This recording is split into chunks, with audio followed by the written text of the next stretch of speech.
저는 중학교 때 이민을 갔기 때문에 군대를 가지 않았지만 그럼에도 군인이 되는 상상을 종종 합니다. 저의 목회자의 경력이나 영향력을 군인 계급으로 나타낼 수 있다면 과연 지금 제가 어떤 계급장을 달고 있을까 궁금하게 생각할 때가 있습니다. 어떻게 목사의 지위를 군인 계급에 비교할 수 있다는 말이냐? 남자들이 하는 쓸데없는 상상 중에 하나입니다. 저희 아버님은 육군 소령으로 제대를 하셨는데 만일 저의 목사로서의 경력이나 기량을 계급으로 표현한다면 저도 적어도 소령은 되지 않을까. 그리고 교회를 개척해서 14년 목회를 했으니 대령 정도는 올라가지 않았을까. 모든 장교의 꿈은 별을 다는 것인데 과연 나는 언제쯤 별을 달 수 있을까? 그리고 한국 교회에 어떤 분이 현재 장성급에 해당할까? 이런 생각을 합니다. 부질없는 상상일 수도 있지만 장교가 계급이 높아질수록 통솔하는 군인의 숫자가 많듯이 하나님이 우리를 크게 쓰실수록 우리의 신앙적인 영향력이 커져서 더 많은 사람에게 영향을 끼치는 것이 사실입니다. 한국의 개신교는 개교회주의가 지나친 나머지 중앙 집권적인 감독 체제가 없습니다. 물론 노회가 있고 총회가 있기는 합니다마는 그들은 1년에 한 번씩 모여서 회의를 할지언정 정말로 중앙 집권적인 감독의 역할을 하지 못합니다. 반대로 카톨릭 교회는 철저한 중앙 집권제이기 때문에 맨 위에 교황이 있고 그 아래 추기경들이 있고 그 아래 주교들이 있어서 주교가 그 맡은 교구에 소속된 성당들을 감독하는 제도로 되어 있습니다. 주교가 명령하면 주임 신부들이 복종을 해야 됩니다. 천주교의 제도가 원래 신약 성경의 교회 제도와 비슷한 면이 있습니다. 사도 바울은 그의 서신에서 감독이라는 직분을 말합니다. 이것은 영어로 하면 비숍이란 말이 되는데 사도 바울은 사도요, 선지자요, 복음 전하는 자요, 그리고 감독의 역할을 담당했습니다. 바울 서신을 읽어보면 바울이 그 휘하에 있는 교회들을 감독하고 행정적인 기능까지 담당했음을 알 수 있는데 행정적인 기능이란 목회자의 이동을 감독하고 때로는 헌금을 수금하고 그리고 목회자들을 지도하고 격려하고 치리하는 일입니다. 사도 바울이 왜 갈라디아서를 썼느냐? 갈라디아 교회에 침투한 잘못된 복음을 바로잡기 위해서였습니다. 사도 바울이 왜 고린도 전서를 썼느냐? 고린도 교회의 방종과 치나치는 것을 바로잡기 위해서입니다. 사도 바울이 왜 디모데 전후서를 썼느냐? 젊은 목사 디모데를 격려하고 지도하기 위하여 2편이나 편지를 쓴 것입니다. 사도 바울은 그야말로 교회의 아버지요, 어른이요, 그리고 지도자였습니다. 아마 그 당시 젊은 목사들은 고민이 있을 때 사도 바울을 찾아가서 기도를 부탁하고 그의 조언을 드리려고 했을 것입니다. 그러나 현재의 개신교는 이러한 감독 제도의 전통을 상실했습니다.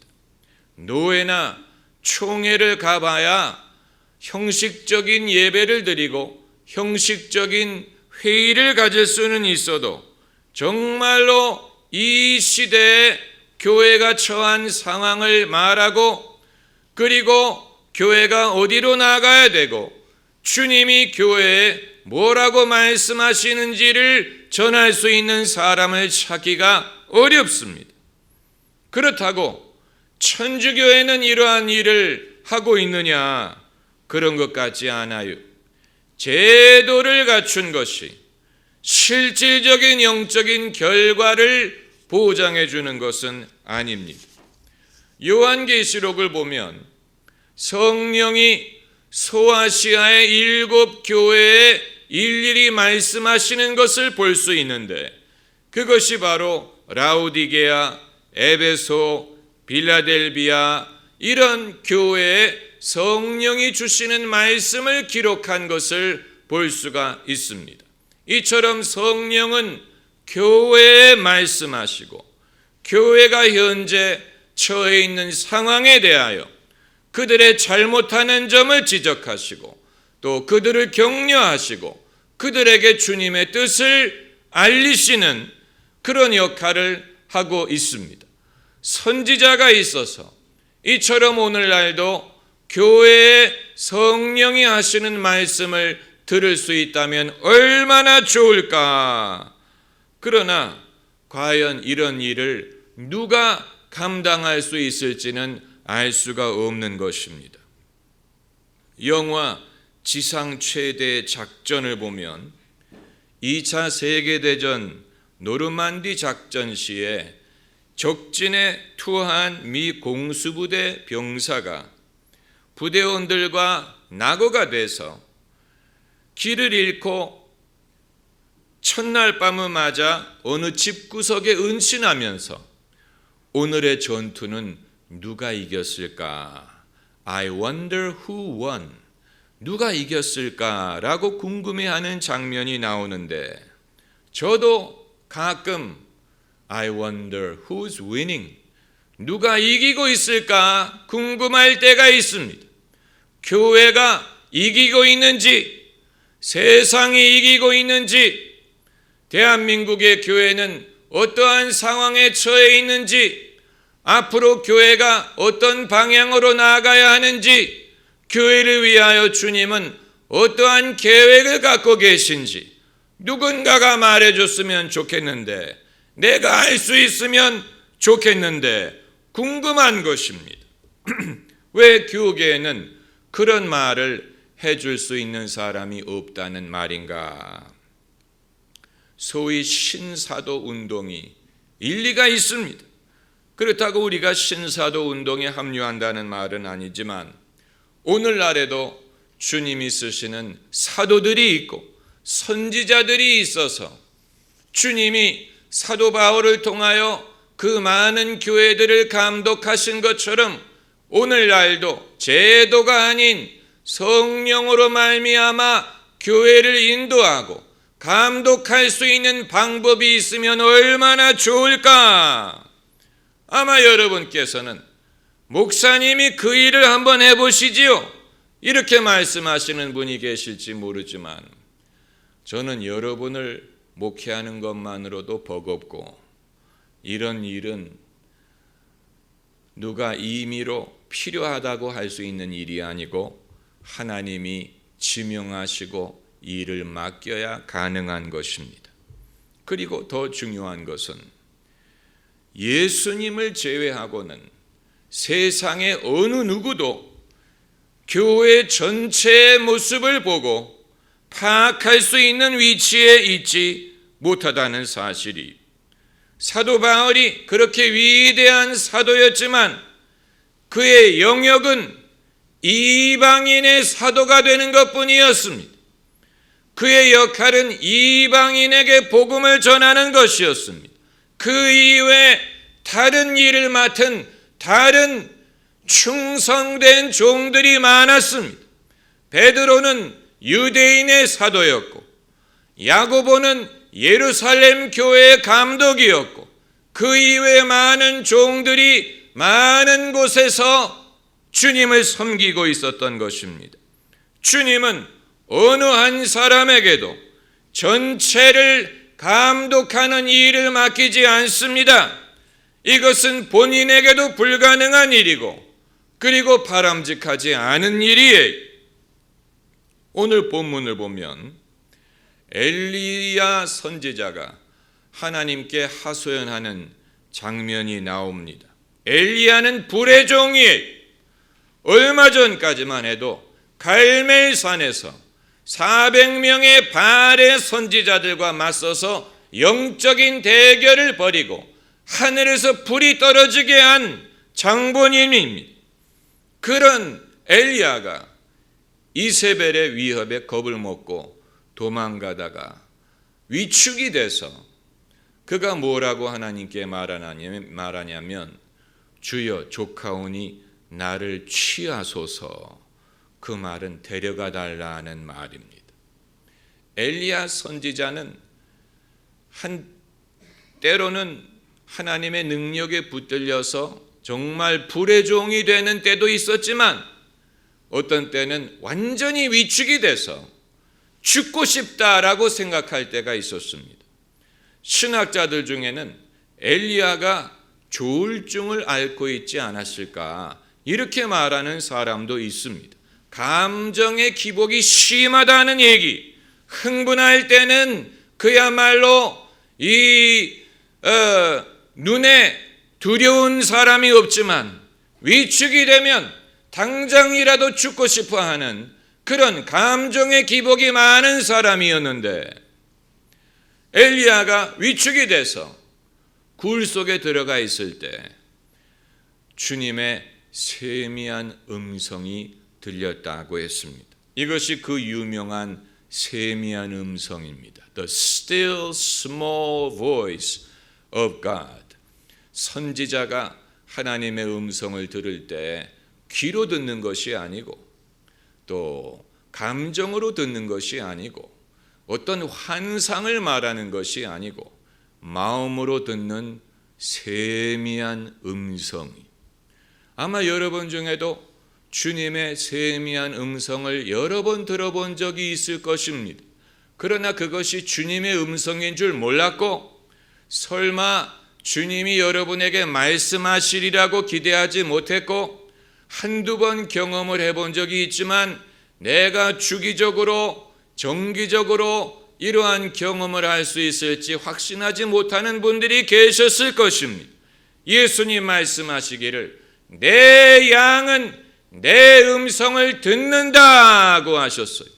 성령으로 말하는 자는 아무도 예수를 저주받을 자라 하지 않는다고 했고 성령으로 말미암지 않고는 아무도 예수를 주시라 할 수 없다고 했습니다.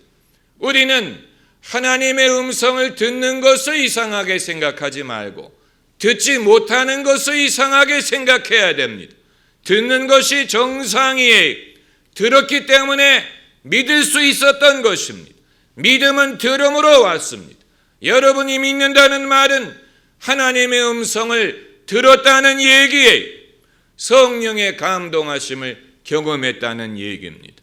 그러므로 세미한 음성은 엘리야만의 경험이 아니요 우리 모두가 경험할 수 있는 것이고 하나님은 말씀하시는 하나님이 우상은 말 못하는 우상이지만 하나님은 말씀하시는 분이고 그 말씀을 통하여 우리로 하여금 믿음을 갖게 하십니다. 믿음이 성장하기 위해서는 주님의 말씀을 지속적으로 들어야 됩니다.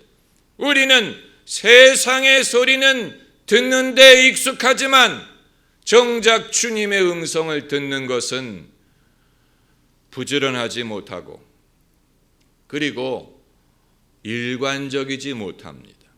엘리야 선지자처럼 흥분할 때가 있지만 위축될 때가 있고 높아질 때가 있지만 낮아질 때가 있어요. 그것은 바람직한 신앙생활이 아닙니다. 우리는 높은 산과 골짜기를 오가는 신앙생활이 아니고 일관적이고 정기적이고 그리고 신뢰할 수 있는 그것이 정상적인 신앙생활이요 충성된 신앙생활입니다. 우리는 눈에 보이는 것으로 행하지 않고 믿음으로 행하는 사람이 감정에 좌우되지 않습니다. 감정으로 뜨거워지는 것이 성령 충만이 아니에요. 많은 사람들은 성령을 감정과 동일시하는 경우가 있는데, 감정이 유익할 수 있지만 그러나 감정이 없을 때 아무것도 느껴지지 않고, 내 가슴이 뜨겁지 않고, 내 가슴이 차갑고, 내가 귀찮고, 내가 두렵고 주저할 때라도 주님의 말씀을 믿고, 지금도 주님의 은혜가 나에게 족하다고 믿고, 주님이 함께 하실 것을 믿고, 주님의 능력이 나타날 것을 믿는 사람이 믿음의 훈련이 된 사람이에요. 많은 설교자들은 흥분하면 설교를 잘하는 줄로 생각합니다. 그러나 감정이 다운이 되고 분위기가 어수선하면 설교를 망치리라고 염려를 하는데, 숙련된 설교자일수록 자신의 감정에 좌우되지 않고 하나님이 이 시간에 역사하실 줄 믿고, 성경 말씀대로 저희가 나가 두루 전할세 주께서 함께 역사하여 그 따르는 표적으로 말씀을 확실히 증거하실 줄을 믿는 사람입니다. 사람이 믿음으로 행하면 그 믿음대로 됩니다. 우리가 나가 믿음으로 말씀을 전파하면 주님이 함께 역사하셔서 따르는 표적이 나타납니다. 사람들이 감동을 받고, 사람들이 거듭나고, 사람이 회개하고 회심하고, 심지어 병이 날 수가 있고 귀신이 떠나갈 수가 있습니다. 이것은 설교자의 능력에 좌우되는 것이 아니고 성령의 능력에 좌우되는 것이고, 성령의 능력은 사람의 감정이나 분위기에 좌우되지 않고 오로지 당신이 약속하신 대로 신실하게 역사하십니다. 할렐루야. 그러므로 우리가 도리어 약하다고 생각될 때 더 하나님의 능력이 크게 나타나기를 기대해야 됩니다. 내가 부족하다고 생각이 될 때 더 주님의 능력이 크게 나타날 것을 기대해야지, 나의 감정에 비례한다, 나의 기분에 비례한다, 아니에요. 그 사람은 믿음으로 행하는 사람이 아니고 자신의 감정을 쫓는 사람이. 교회가 개혁을 할 때, 중세 교회가 개혁을 할 때 개혁교회, Reform Church라고 하죠. 개혁교회는 예배 시간에 모든 악기를 제거한 적이 있습니다. 오르간이든 무슨 건반 악기든 모든 악기를 제외하고 목소리만으로 찬송을 불렀습니다. 요즘에도 그 전통대로 예배를 드리는 Church of Christ라는 교단이 있습니다. 왜 그들이 그렇게 했느냐? 악기에 대해서 감정이 있었느냐? 왜 모든 악기를 제거해 버렸느냐? 만일 대한민국의 개신교회가 그렇게 하기 시작하면 낙원상가는 망할 것입니다. 왜냐하면 모든 교회가 낙원상가에 가서 키보드를 사고 드럼을 사고 기타를 사고, 한국교회가 없으면 누가 그런 악기를 사주겠습니까? 왜 그들이 그렇게 했느냐? 성도들의 믿음이 어떤 음악적인 감흥에 좌우되는 것을 막기 위해서입니다. 이들이 오로지 하나님의 은혜만으로, 성령의 감동만으로 믿게 하기 위하여 어떠한 인위적인 요소를 철저하게 배제하다 보니까 악기와 화음을 넣는 것과 이런 모든 것을 금지했습니다. 오로지 성령의 감동만으로 믿음에 이르게 하자. 그 이외에 사람의 감정을 자극하는 분위기를 조장하는 것은 인위적인 방법이다. 그것은 성령을 대신하는 것이다. 그러니까 그 방법론에 있어서는 우리가 동의할 수 없지만 그 동기만큼은 존중할 수가 있는 것입니다. 이건 믿음이 없이는 그렇게 할 수 없는 것입니다. 하나님이 역사할 줄 믿지 아니하면 아무도 그렇게 할 수 없습니다. 하나님이 역사하실 줄을 믿어야 됩니다. 어떤 감정에 좌우되지 않고 분위기에 좌우되지 않고 어떤 이 정서적인 방법이 아닌 하나님의 주권적인 약속의 말씀에 의하여 하나님이 은혜를 주시리라, 하나님이 우리를 거듭나게 하여 주시리라, 하나님이 우리를 인도하시리라는 것을 믿어야 됩니다. 이것은 모든 성도들이 훈련해야 되는 부분입니다. 옛날에 미국의 한 부흥사 가족이 있었어요. 가족이 다 동원이 돼서 남편은 설교를 하고 부인은 찬양을 부르고 자녀들도 찬양을 하고 집회를 인도했는데 그 부인이 가족의 경제적인 형편이 어려워서 애들 분유값도 지불할 수 없는 그런 상황에서 울고 괴로워하다가도 집회 시간이 되면 웃는 얼굴로 강단에 올라가서 찬양을 부르고 찬양을 인도했는데 이 무대 위에 올라갈 때까지는 마음이 괴롭고 그렇더라도 일단 올라가서 믿음으로 하나님을 찬양할 때는 그것이 연기가 아니고 정말로 찬양하는 마음으로 그렇게 했다고 간증한 것을 들은 적이 있습니다. 이것이 믿음으로 훈련된 사람의 모습이, 믿음으로 훈련된 사람. 요즘 사람들은 자신의 감정에 충실하다 보니까 기분이 나쁘면 천당도 안 가려고 합니다. 기분이 나쁘면 교회도 안 나옵니다. 기분이 나쁘면 하나님도 없는 것으로 생각합니다.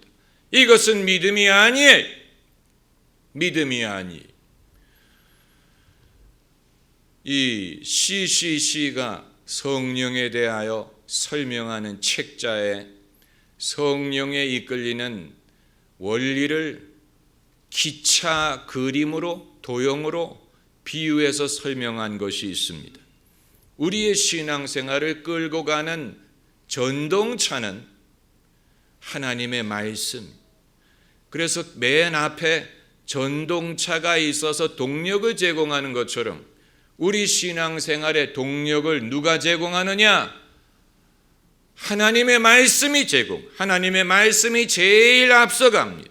하나님의 말씀에 모든 것이 기초합니다. 그리고 그 뒤에 붙어 있는 객차가 믿음.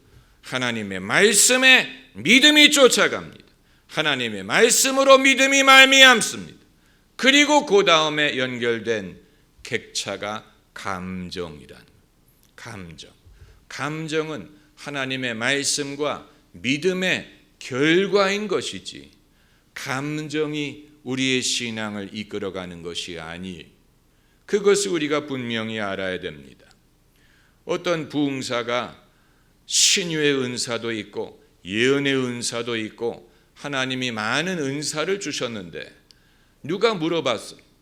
하나님이 만일 그 은사들을 거두어 가시면 당신은 어떻게 사역을 하겠습니까? 그랬더니 그 목사님이 뭐라고 대답했냐면 그렇게 된다면 나는 하나님의 말씀으로 돌아가겠습니다. 그랬어요. 아주 중요한 대답입니다. 그 말은 만일 나에게서 은사, 무슨 병고침, 예언 이런 것이 있으면 좋지만 만일 그것이 사라졌다면 그럼 이제 나에게 무기가 없는 것이냐? 아니에요.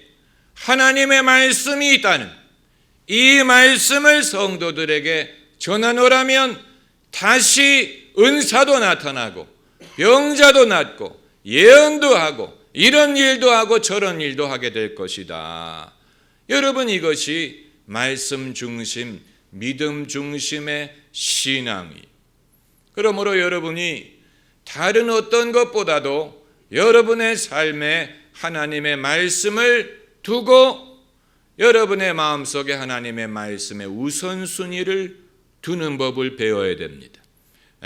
First priority, 가장 우선순위를 하나님의 말씀에 두어야 됩니다.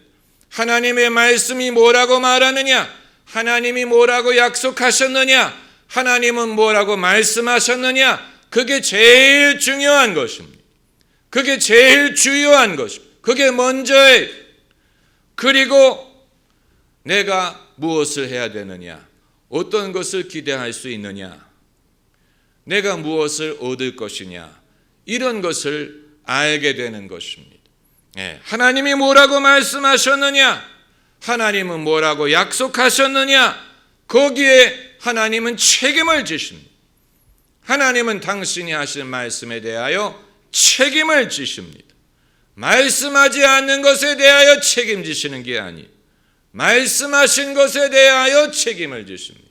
그러므로 하나님이 하실 일을 기대하는 사람은 하나님이 뭐라고 말씀하셨는지를 알아야 됩니다. 하나님이 뭐라고 말씀하셨는지를 알고 그것을 붙들고 기도해야 됩니다. 주여, 이렇게 말씀하지 않으셨나이까? 너희는 먼저 그의 나라와 그의 의를 구하라. 그리하면 이 모든 것을 너희에게 더하시리라고 하지 않으셨나이까? 구하라. 그리하면 주시리라고 하지 않으셨나이까? 주 예수를 믿으라. 그리하면 너와 내 집이 구원을 얻으리라고 말씀하지 않으셨나이까? 주의 선하심과 인자하심을 너희가 맛보아 알지어다라고 말씀하지 않으셨나이까? 주님이 뭐라고 약속하셨는지를 알고 그것을 붙들고 믿고 그리고 그것을 하나님께 구해야 됩니다. 주님은 당신이 말씀하신 것을 책임지십니다. 내 믿은 대로 될지어다. Be it done according to your faith. 이것은 명령어예요. 한국어에는 명령어라는 개념이 없어요. 그렇기 때문에 번역하는 것이 어려워요. 그러나 성경의 원어에는 명령하고 선포하는 그런 문법이 있습니다. 이것은 요청하는 것도 아니고 기도하는 것도 아니고 소원을 말하는 것도 아니고 그렇게 될 것을 선포하는 것입니다. 하나님이 태초에 빛이 있어라고 말씀하신 것은 명령이 Let there be light. 이건 빛이 있었으면 좋겠다도 아니고 빛이 있기를 바란다도 아니고 빛이 있어라 명령했더니 빛이 있었다고 했습니다. 예수님이 나사로를 무덤에서 일으키실 때도 명령하셨어요. 나사로야 나오너라. Lazarus come out. 명령하셨더니 죽은 나사로가 일어나 나왔어요. 베드로가 그것을 배웠어요. 그래서 나면서부터 안전뱅이를 보았을 때 은과 금은 내게 없거니와 나사렛 예수 이름으로 명하노니 일어나라. 일어나기를 바랍니다가 아니 일어나게 하소서가 아니에요. 일어나라. Rise.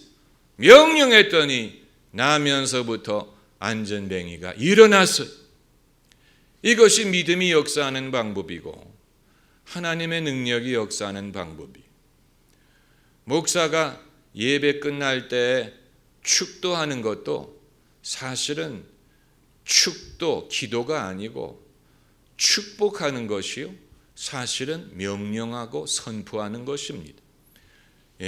주 예수 그리스도의 은혜와 하나님의 사랑과 성령의 교통하심이 무리와 함께 할지어다 선포하는 것입니다.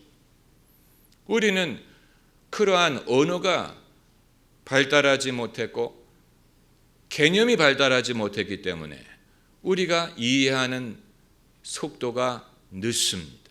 잘 못 알아듣습니다. 믿음이 어떻게 역사하는지 잘 깨달아지지가 않는데 여러분 이것은 많은 훈련과 배움을 필요로 하는 것이고 여러분 무력한 신앙, 열매 없는 신앙 그리고 하나님이 약속하신 것을 나도 경험하고 남들이 경험하게 하는 신앙, 이것이 우리가 바라는 것이고 이것이 우리가 구해야 할 것입니다. 기도하십시다.